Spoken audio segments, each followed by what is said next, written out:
Her work focuses on studying how planets form by looking at young stars and trying to find some of the planets that have just newly formed around them. To do this, she develops and applies new analysis techniques, as well as helping to build new detectors and instruments for telescopes, like the Keck Observatory in Hawaii, and soon to be even larger telescopes in the future. I'm really excited to hear about the projects that she's been working on. So please join me in welcoming Dr. Sallum.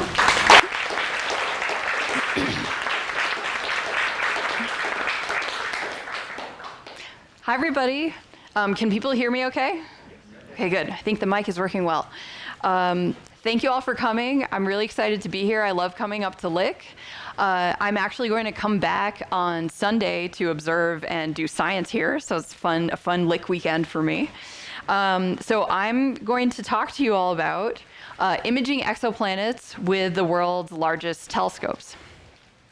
So this is a topic that's near and dear to my heart, and it's part of a field that's really blown up in the last 30 years or so. So we'll, just to get oriented, start out by talking about what exoplanets are. So exoplanets are planets that orbit stars other than our own sun. So, the exo kind of prefix here is outside. These are planets outside our own solar system that are orbiting other stars. And this is an artist's impression of a whole bunch of different exoplanetary systems that is just intended to convey the diversity in the population of exoplanets that we know of. So we now know of more than 5,500 exoplanets, and the range of characteristics of those planets is really staggering.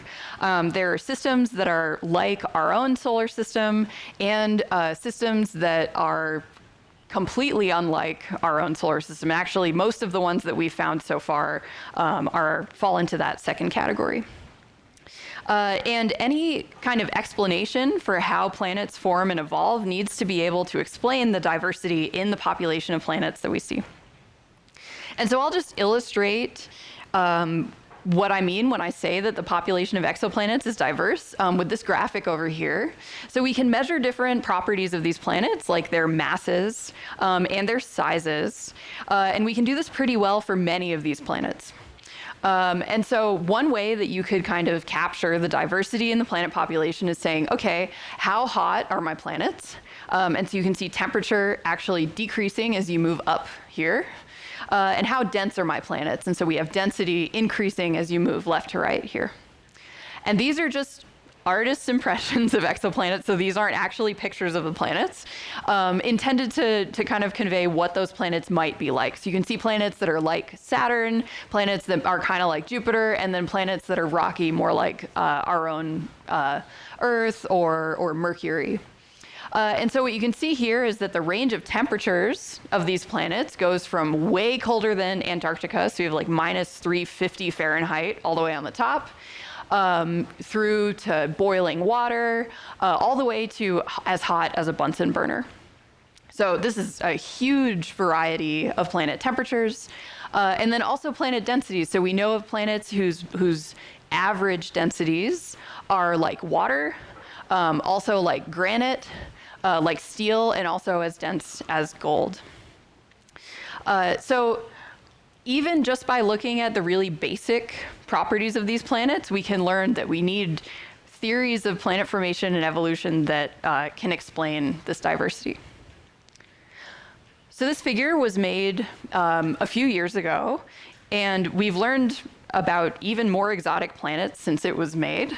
So here's some cotton candy over here. So we actually know of planets whose bulk densities are roughly equal to the density of cotton candy.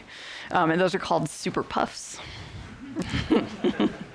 Yeah, we have pretty good names for planets, but I think that's one of the best ones. So we're not going to look at a ton of actual figures in this talk, but I wanted to show you all this one because it really illustrates how exoplanet discoveries have taken off since the first planets were discovered in the early 1990s. So here, this is just showing you the total number of exoplanets that we know of as a function of time from 1992 to 2024. And this is the total count of confirmed planets as of yesterday. So the number is more than 5,500. The colors here are not super important, but the one thing that I will tell you about them is that pink and green are planets that have been observed indirectly. And when we say indirectly, we mean that we know the planet is there because we see its effect on the star, but we can't actually take pictures of the planet itself.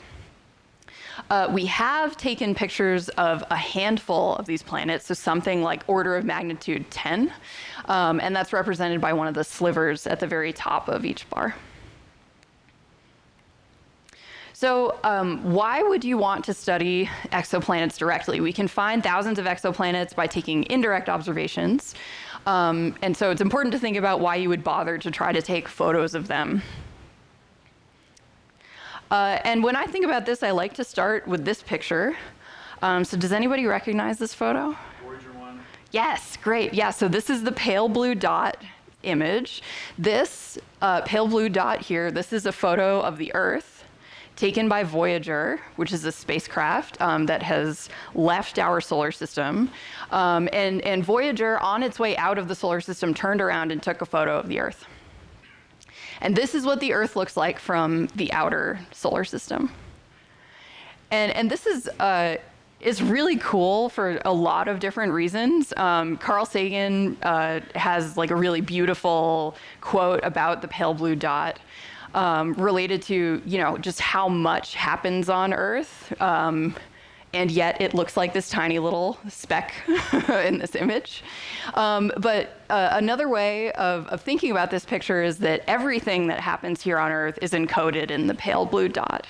So if you could take a picture of the Earth, you could study its light and learn things like that there's oxygen in the atmosphere, or potentially that there's oceans on the surface of the Earth, and trees, and continents. And so thinking about why you would want to study exoplanets directly, one way that you can think about it is what an alien astronomer could do if they could look at the pale blue dot. And so the way that you might study the pale blue dot is you would collect the light from the planet and then analyze it in some way. So one way of doing that is by taking a spectrum or spectroscopy. So you might recognize this as looking very similar to the cover of Dark Side. What you can do is you could take light and put it through a prism. So you take your light, you disperse it with some element that might be a prism, and then you spread, what that does is it spreads the light out so that you can see its different colors. Another way of saying that I'm probably going to slip into during this talk is that it spreads your light out across its different wavelengths. So wavelength just tells you the color of the light. So if you did that, you might see something that looks like this. So this is an example of a spectrum of a star. And moving from left to right here, you're increasing the color of the light. And then also moving from bottom to top, you're increasing the color of the light. And anything that has a temperature is going to emit light. So that's our starting point. This star has a temperature that means that it emits light in visible wavelengths. So that's why these colors go from blue to red. So what you're seeing in the background is the bright light just because the star exists and has a temperature. And then all of these black lines are dips in the light because of what the star is made of. So different molecules that exist and atoms that exist in your star will absorb very specific colors of light, and all of that is imprinted on the starlight.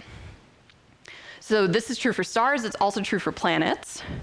And if you took a spectrum of the pale blue dot, and now I'm just drawing it in one dimension as a function of color of the light, so this is how bright the Earth is, from visible wavelengths all the way through to the infrared, you would see all of these bumps and wiggles here that tell you what Earth's atmosphere is made of. And so this is real data, like this is what we see if we observe the Earth. And you can see that certain light is absorbed because of oxygen and ozone and water vapor and carbon dioxide and methane. And all of those features can be caused by the presence of life. So this is super easy for us to see when we observe our own Earth. And the hope for exoplanet studies one day is that we could take pictures of planets like our Earth and find signatures like this that tell us that there's life on that planet. So this is the really big picture motivation. We're probably something like a few decades away from this, but we're making really impressive progress toward this big picture goal. So for the next while, we'll talk about how we actually directly image and characterize exoplanets. And we'll do it from a technical point of view for a little bit. And so the ways that we'll talk about that right now are thinking about needing resolution and needing contrast. And we'll start with resolution. So we need really sharp images to actually collect the light from planets. So how high is high resolution? So we'll think about this together, and we will get some help from man's best friend, Jake. Jake loves astronomy. He's an aspiring astronomer. That's why he dressed up like a spaceship for Halloween a couple years ago. And Jake really wants to take pictures of exoplanets. And so we'll use this to think about the resolution that we need. So let's imagine that we want to take a picture of Jupiter around another star, orbiting at its position, like, you know, where it is in our own solar system. So 5 times further from the sun than the Earth. We take that, put it around another system. We want to take its photo. So the separation between the star and our exo-Jupiter is 500 million miles. So it's the same as our own solar system. So that's really big, right? This sounds like it should be easy, like those are very widely separated. But the problem is that space is empty, stars are very far away from each other, and the typical distance for many of the systems where we're trying to take pictures of exoplanets is something like 100 to 500 light years away. So that's 3 quadrillion miles. So all of a sudden, we've taken something that's really big and we've put it way far away, and so now we need high resolution to actually see the difference between the star and the planet. So these are numbers that I can put in front of you, but it's also like really hard to internalize like just how difficult this is. So we'll use Jake to do that. So what does that actually mean? That would be like if our aspiring astronomer, Jake, were here in California, and he wanted to take a picture of his best friend, Finn, on the summit of Mauna Kea in Hawaii.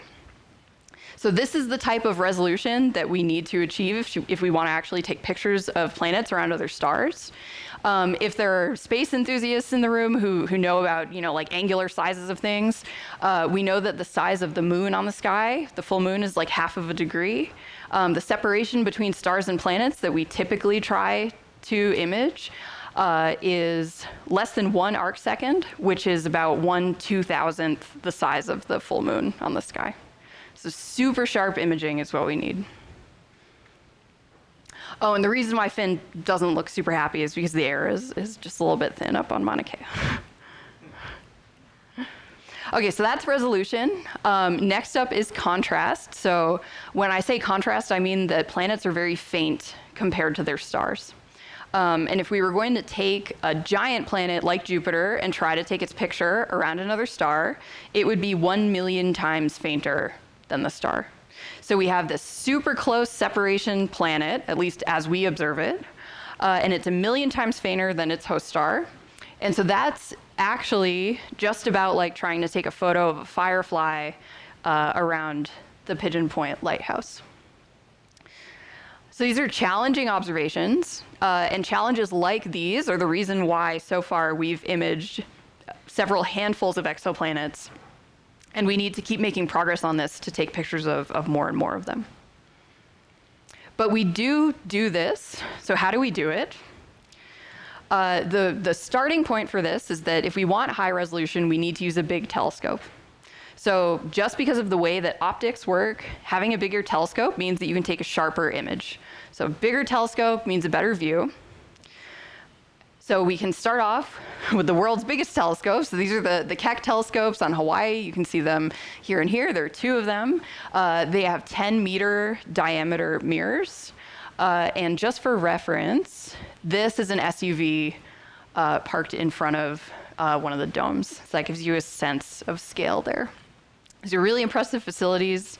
And if you had a 10-meter telescope, this would be pretty straightforward. So let's imagine that Jake is a small dog. He has his little telescope. If he tried to take a picture of our star Jupiter system, he would just see some fuzzy blob. But with Finn and his big telescope, the resolution that you could achieve would actually be high enough to pretty routinely separate the light from a star and Jupiter. So you should have pretty high resolution. But stars twinkle. So twinkle, twinkle, little star is a big problem for astronomers. And the reason why stars twinkle is because starlight comes through the Earth's atmosphere. So there's air sitting above us, it has a temperature, it has wind, and it has density, and all of that changes on really small scales. And so if you could take a really fast video of what a star looks like through the Earth's atmosphere, you would see something like this. So it's constantly changing hundreds to thousands of times a second. And if you took a longer picture, it would blur out into a blob, such that even if you had a huge telescope, you would never see an image finer than the one that you could get with like a 10-centimeter telescope. So this is a big problem because we need to untwinkle the stars if we're actually going to get the full resolution out of our 10-meter telescopes. So we need to untwinkle the stars, and we do that. So how do we do that? We do that using a system called, or a technique called adaptive optics. So we're going to step through this video to understand what adaptive optics are and how they work. And so what an adaptive optics system is it helps you measure just how blurry your light is. So let's imagine that you have some galaxy that you're interested in observing. So here's your galaxy. Your galaxy is out in space. It's emitting light in all directions. So that's what these circles represent. And if you were observing it out in space, you would see something like this, a really sharp image. I always do that on the first one. So I'll restart this video if I can. All right, so there's our space-based image of our galaxy. But the light is coming through the Earth's atmosphere, and so it's blurred, and so you can see these blurry circles down here because the light coming through the air is fuzzy. And if we took a picture of the galaxy from the surface of the Earth, we would see a fuzzy kind of blob. So this is without adaptive optics. So we need to measure just how blurry this light is so that we can fix it. And the way that we do that is we use what we call a reference star. So this is like what we know should be a perfect point of light. And it's not going to look like that. It's going to be just as blurry as the galaxy, but we know that it should be a point. So we can look at that image and figure out how blurry it is using a system called a wavefront sensor, which is represented by this computer over here. And we measure how blurry the light is and what we would need to do to unblur it. And we actually make those measurements hundreds to thousands of times a second. So this happens very quickly, and it's continuously happening. And what we can do with that information is we can send commands to what is called a deformable mirror. So that's drawn over here. So this is a mirror whose shape you can change very quickly and on very fine scales. And so these arrows here point to all of the different parts of the mirror that you can push and pull on to change its shape. So if you have your blurry light and you do nothing with your mirror, the reflected light is just as blurry as the incoming light, and that's represented by these wavy lines here. But if you can start changing the shape of your mirror really fast, you can figure out the shape that you need to compensate for the blurring from your wavefront sensor, and then you apply the pushes and the pulls to achieve that shape. And you do this also hundreds to thousands of times a second. So you're just continually correcting for the blurring of the atmosphere. And then your corrected light is nice and sharp, and adaptive optics corrected images are almost as sharp as the images that you can measure from space, which is great.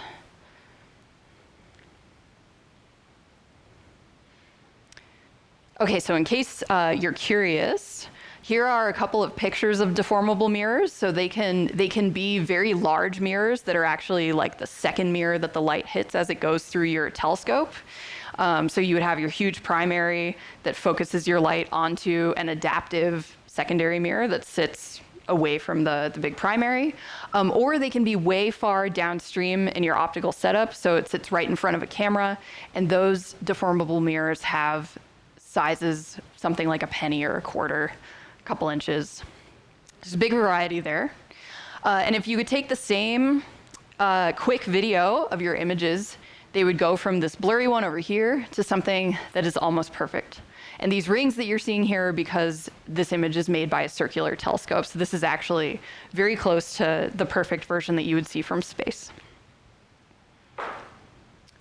Sometimes we can't use stars to do our wavefront sensing, and so you might be familiar with photos of observatories that look like this. In that case, we actually shine lasers up into the Earth's atmosphere to excite sodium atoms up there that can be our fake wavefront sensing reference. So if you see pictures like that, what you're seeing is adaptive optics. So thanks to adaptive optics systems and really huge telescopes, we can now take pictures of giant exoplanets. And so here I'm showing you a decade or so of images of probably the most famous directly imaged planetary system. So this is called HR 8799. And there are 4 planets that you can see here. So 1, 2, 3, and 4. And you can watch them orbit around their star over a decade or so. So a couple of things to notice here. So this is an image that is kind of typical looking for taking pictures of exoplanets. There used to be a star here. It's been removed in post-processing. And then there are all these kind of leftover blobs that are changing really quickly. Those are just imperfections in the image because adaptive optics doesn't get you exactly perfect image quality. These planets are very hot. They're close to the Bunsen burner temperatures that I showed you at the beginning of the talk. And they're also very massive, so they are all more massive than Jupiter. But they're a great start, and we can routinely take pictures of planets that are this massive and hot and on wide orbits. So for the rest of the talk, I'll tell you about a project that I've been working on to take images and spectra of a wider variety of exoplanets. So this project, or this instrument, is called SCALES. SCALES stands for a mouthful, which is a slicer combined with array of lenslets for exoplanet spectroscopy. So this is an upcoming instrument for the Keck Observatory that I showed you earlier. And SCALES is a specific type of instrument called an integral field spectrograph. So this is an image that will give you, an instrument that will give you images and spectra all at the same time. So and we'll talk about how that works in a second, but just conceptually what you get is an image at a whole bunch of different colors of light. So SCALES is going to operate in the infrared, specifically between 2 and 5 microns if you like thinking about wavelengths of light, but really what this is basically using night vision goggles to observe your exoplanets. So with SCALES, thanks to the color of light that it's sensitive to, planets like HR 8799 will be routine, and you'll have data that looks like this. So this is similar to what I showed you before. The star used to be here. You've got 3 planets in this simulated system. And instead here, we're scrolling through the color of the light. So this number here tells you the wavelength. And what SCALES is going to do is going to give you an image at a whole bunch of different wavelengths so that you can look at how the planet brightens and dips as a function of the color of the light. And so this will be really exciting because we can use images like this to decide that there are clouds in these atmospheres, or to look for molecules in them, to see if there are temperature variations over time, and more. So in case you're curious, this is the thing to picture that's going on inside SCALES. So instead of just taking a photo and having the light come to a focus on like a chip, like the one that exists inside your cell phone camera, your light comes to a focus on an array of little tiny lenses. So there are 108 by 108 lenses inside scales, and they exist in a square that's about this big. And so this is like a little cartoon to illustrate that. You imagine you have your star falls on some of the lenses, you have a planet, it falls on some of the other lenses, and you send light from each lens to a prism. And so then the raw images that you see actually look like this. And you see there are all these diagonal lines here. Each diagonal line is a spectrum that comes from one of the lenses in your little lenslet array. So those are illustrated there. And then you can just rearrange that and get an image at every wavelength that you care about. So this is great because it gives you information about where you're looking and the color of the light. So images at many wavelengths. And thanks to the wavelengths that scales will be sensitive to, we are going to start to characterize colder and colder exoplanets. So the coldest planet that we have currently imaged is 700 Kelvin. That's almost 3 times as hot as the Earth, so it's very warm. We're going to get down to about half that, somewhere between 300 and 400. And so this is a simulation of kind of the most challenging observations that we might do with scales. So this is a cold giant planet, and you can see it kind of coming in and out in the simulated data. So scales is going to be big, and we'll look at some pictures that illustrate that better in a second. For now, I'll show you like a little drawing of what you might see if you'd open up the side of the instrument. So this box is 2 meters long by 1 meter wide. And we've talked about the lenslets in the name. Now we can talk about the slicer that's in the scale's name, which lives right around here on top of this orange piece of metal. And the thing that's really special about the slicer part of the instrument is that it's going to allow us to detect molecules in the atmospheres of these planets. And I'll just show you briefly a bit about how that works. So an image slicer is just a very customized set of optics that helps you rearrange the light from the lenses that exist inside the instrument. And so it's kind of tough to see this, but there are actually many strips of mirrors that have slightly different shapes that exist on this little square here. And the thing that's nice about that is that it means you can pick off light from some of the lenses, and instead of having the diagonal lines that I showed you earlier, you can pick just some of them and use the whole detector to spread out the light just from those lenses.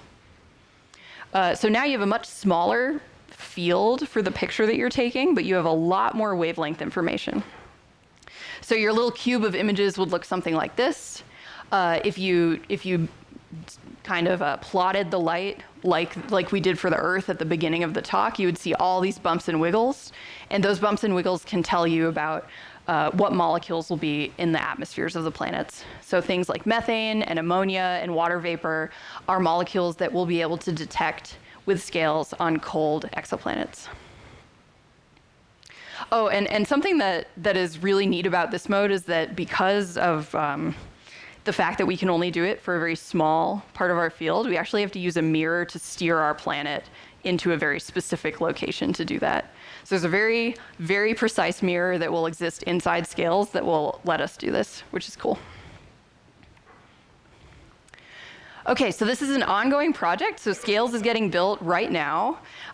Here you can see a 3D printed model of some of Scales that exists on a table at UC Santa Cruz.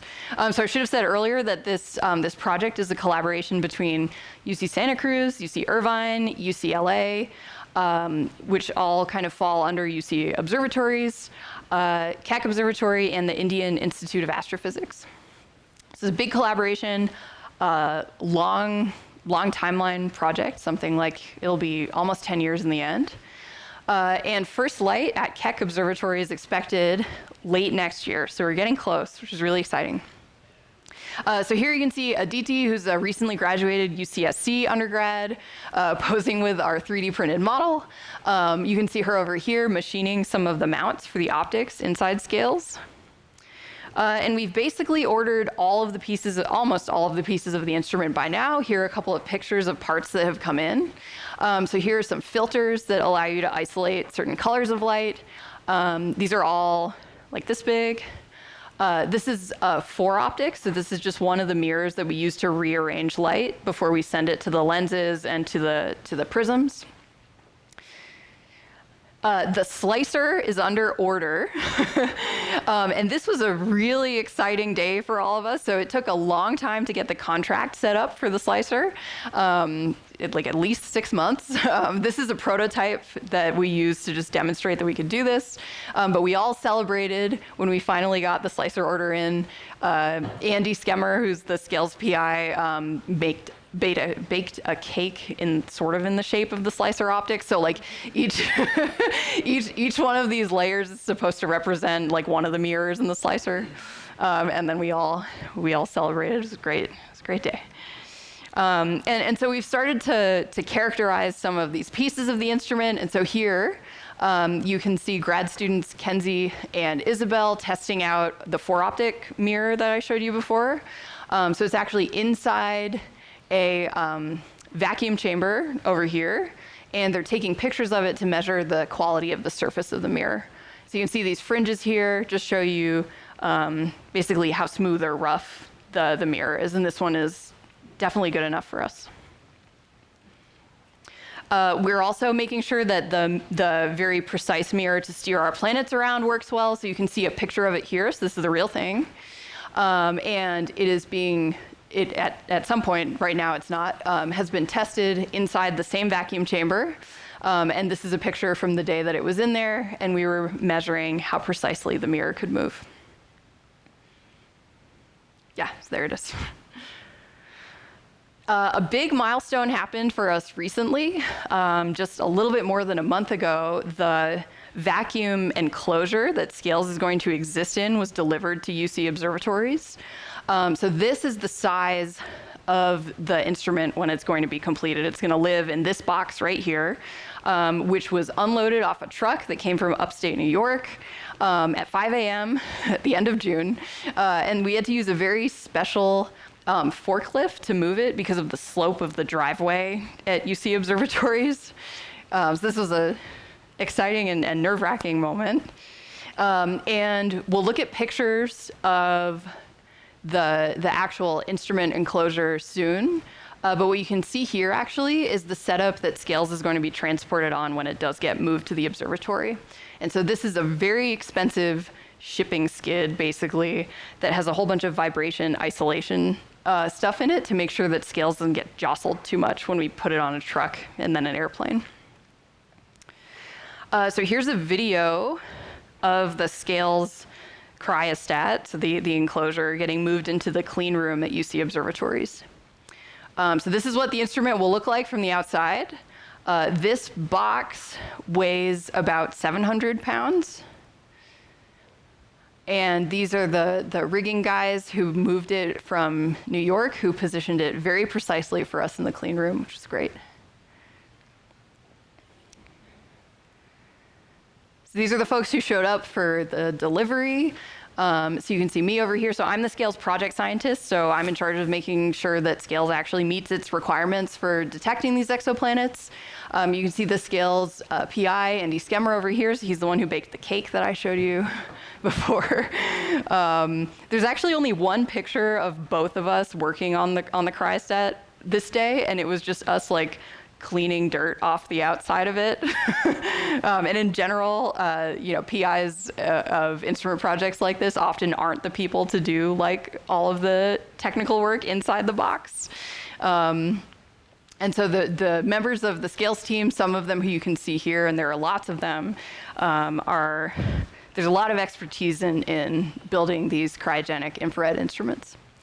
And you can see our project manager, Nick, over here. Maureen manages the shop. These are the rigging guys who brought it from New York. And then Dino Stelter is the instrument scientist, and he actually designed the slicer. The real one, not the cake.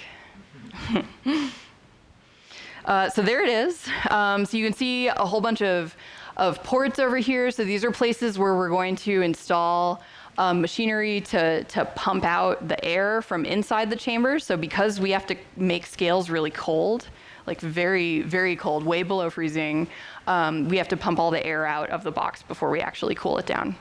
So this is a vacuum chamber. We'll pump all the air out. We'll cool the inside of the box down to 77 Kelvin or so. And that's how scales will operate. So this is what it looks like right now with the lid off, so there's nothing inside.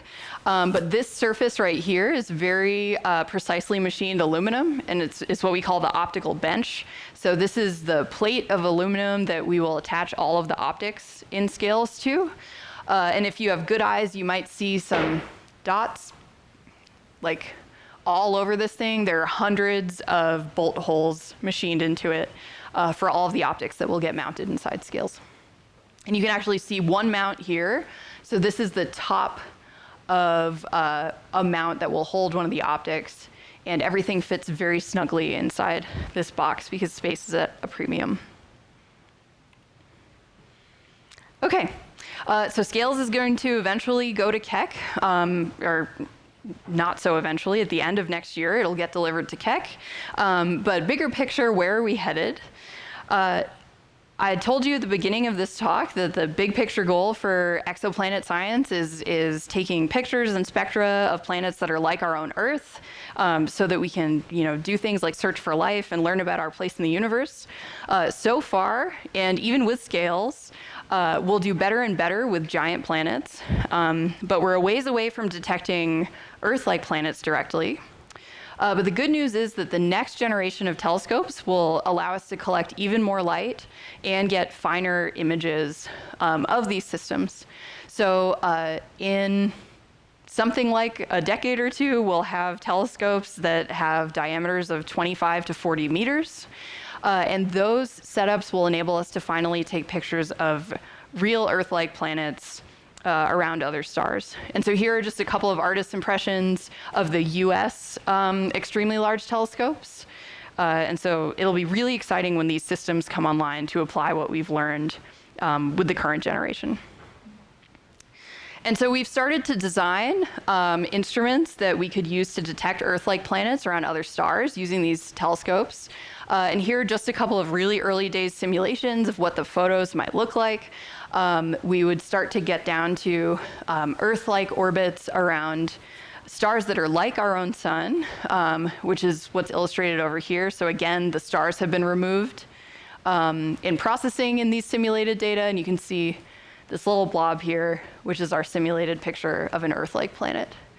And similarly, just for another setup, our other pale blue dot analog. And so it'll definitely be challenging, but these are observations that we could make in the coming decades with the next generation of telescopes, which is really exciting. So I'll just wrap up by coming back to our pale blue dot image, which actually looks a lot like the simulations on the previous slide. So maybe someday we'll be able to take pictures of little blobs like this around other stars and look for signs of life around them, which would be really exciting. So the future of direct exoplanet studies is bright. Thank you all for your attention, and I'm happy to answer any questions.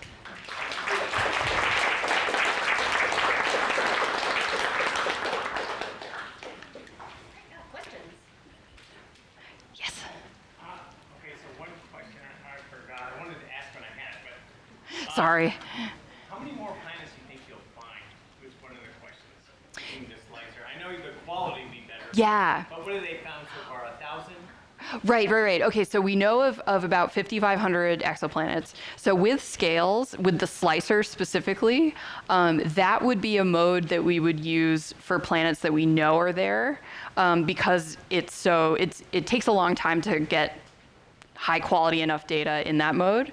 But with just finding new planets with Scales, what we would actually do is there are all these surveys that use indirect methods to look for exoplanets. And what we're going to do is select targets from those surveys for systems where we think we would do a good job imaging the planet. So we're not really going to do blind searches with Scales. We're going to follow up planets that we think are most likely there. Yeah. Yes. Using physical things to move the mirrors and make adaptive, would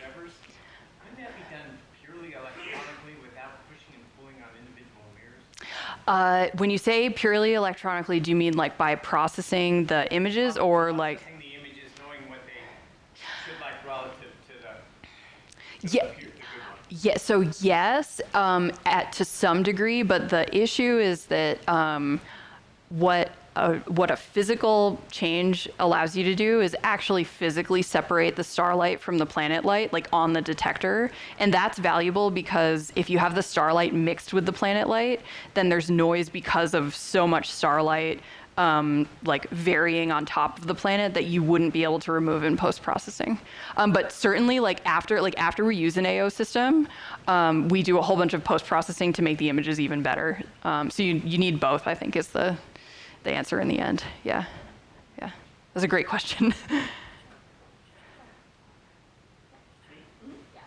For the first planets, the system that was directly imaged, Yes. I noticed the planets were really hot, but they're also pretty far Yeah. compared to the Earth from its star. Does that mean that the star itself is much hotter than our sun? Oh, that's a great question. So the star in this system is much hotter than our own sun. I think before I say anything else, I should say that systems like this one are very rare. These are really massive planets at really wide separations. And I think that what you need to form planets like this is a lot of material at far separations from your star. So it would be plausible that you could end up in that situation for a massive star just because you formed your star out of like, you formed your star from a big clump of gas and dust, basically. It is easier to form giant planets around stars that have more metals. But I think that we don't know enough about the statistics of really wide separation planets as a function of spectral type to say like exactly how unlikely you would be to find a system like this around like a lower mass star. Yeah. Yeah. Kind of a follow-up to that question. How far away the planet has to be from the star for us to be able to resolve it? Yeah, that's a great question. Okay, so that varies as a function of how far away your star is. So if your star is really far away, then you're only going to be able to do the wide separation planets like the ones that are here. But for the targets that we're planning on observing with scales, we would be able to observe something. Well, we would be able to, based on statistics, estimates of planet occurrence rates, detect something like 10 to 20 cold giant planets on orbits that are more like Jupiter's orbit in our solar system. And the reason for that number has to do with like the temperature distribution of planets and the orbits and the distances to stars. So it sounds like a low number, but it's also like huge compared to the types of planets that we can currently detect. Yeah. Yeah. In the back. I had a question on this image, which it's curious to me that this is collected over 10 years. Yeah. I'd like to know a little bit about that process, like aiming a telescope at once upon, renting a telescope at once upon the sky for 10 years. How does that actually work? Like that's longer than a 10-year mission. Oh, yes. How do you actually do that? Like, is it just a wide swath of sky you're looking at one point, or how does that actually work? Yeah. So the way that it works here, so each date in this animation probably contains like an hour to a couple hours of data. And so what happened in the first place was that this system was imaged like at all. And so that was part of like a blind search where people were just measuring, like imaging stars and looking for planets. And so we found this. And then as soon as you find one of these things, you just start studying it as well as you can because we know so few of them. And so, for a system like this, these orbits are wide, so it does take a long time for them to go around. If you were going to monitor their orbits, every year or so, you would put a proposal in to use the telescope. You would probably get like a half night to do it, and you would collect a couple hours of data and then make an image like this. And so that's pretty much what was going on in this, time lapse. Yeah. We have time for one more question. So I think back there. We'll take questions after. Yeah. So yeah. I actually have two, but I'll just ask one. Okay. Is there any chance of the current generation of telescopes with scales being able to image a planet in a different galaxy? Oh, that's a great question. So, not directly. The type of angular resolution that you would need to take a direct image of a planet in another galaxy would just be so much higher than we'd be able to achieve. You could look for planets in other galaxies using indirect methods. And there have been a couple of papers that have come out related to that in the last several years. I think there was, the transit method is like when you see the planet pass between you and its star and the star dips. I think that there was some claimed detection of a planet in another galaxy using that at like X-ray wavelengths or something. But it didn't make sense. But you know what? I think there may have been something, like there are a variety of indirect methods that people occasionally apply to stars and other galaxies, but there's been no confirmed detections. Yeah.